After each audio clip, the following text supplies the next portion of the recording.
It was Christmas Eve, 1945, in the small town of Fayetteville, West Virginia. The Sodder family, George and Jenny along with 9 of their 10 children, were nestled in their home, the aroma of pine filling the air. The younger children were already asleep, their dreams filled with sugar plums and gifts. Unbeknownst to them, a sinister nightmare was about to unfold.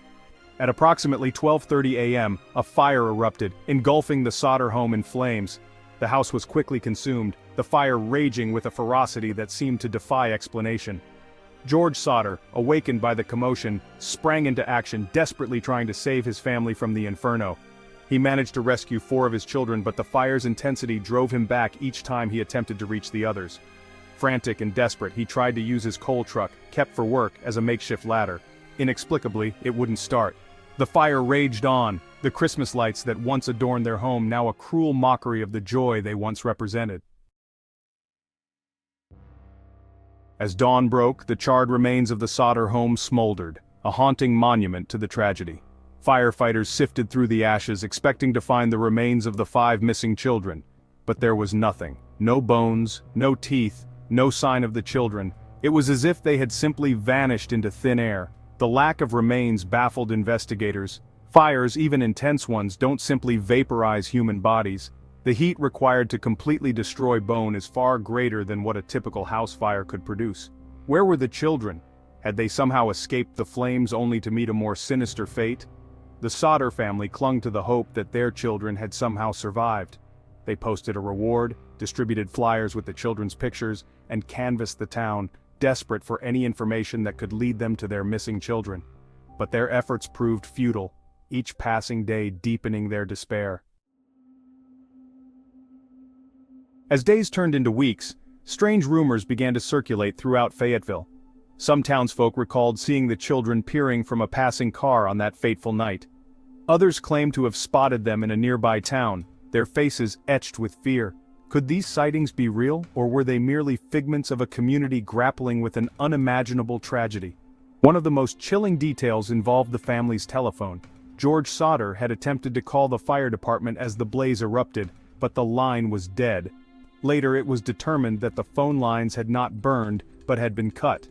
This suggested a deliberate act, raising the possibility that the fire was no accident. Adding to the mystery was the missing ladder. George Sodder was certain he had left it propped against the house, but it was gone when he tried to use it to rescue his children. Had someone tampered with the ladder, intentionally hindering his rescue attempts? The pieces of the puzzle simply weren't fitting. Section 4. False Hope and Lingering Questions. Years passed and the Sodder children remained missing. The family never gave up hope, their determination fueled by a burning desire for answers. They hired private investigators, consulted with psychics, and chased down every lead, no matter how improbable. Then in the late 1960s, a glimmer of hope emerged. Jenny Sodder received a mysterious photograph in the mail. It showed a young man bearing a striking resemblance to her missing son, Louis. On the back of the photo, a cryptic message: Louis Sodder, I love brother Frankie, Elio boys, a 90132 or 35. The photo ignited a renewed sense of hope for the family. They clung to it as proof that their children were still alive. But who had sent the photo, and what did the cryptic message mean? Despite their best efforts, the Sodders were unable to unravel the secrets hidden within the image. Section 5. The Mystery Endures. The disappearance of the Sodder children remains one of the most baffling unsolved mysteries in American history. Theories abound, ranging from accidental death to a sinister kidnapping plot. Some believe the children were taken by a shadowy organization, perhaps even the mafia, while others suspect a cover-up fueled by corruption and greed. Despite the passage of time, the mystery continues to haunt the small town of Fayetteville. The Sodder family, forever scarred by the tragedy, never stopped searching for answers. Their story serves as a chilling reminder that even in the heartland of America, darkness can lurk, and some mysteries may never be solved.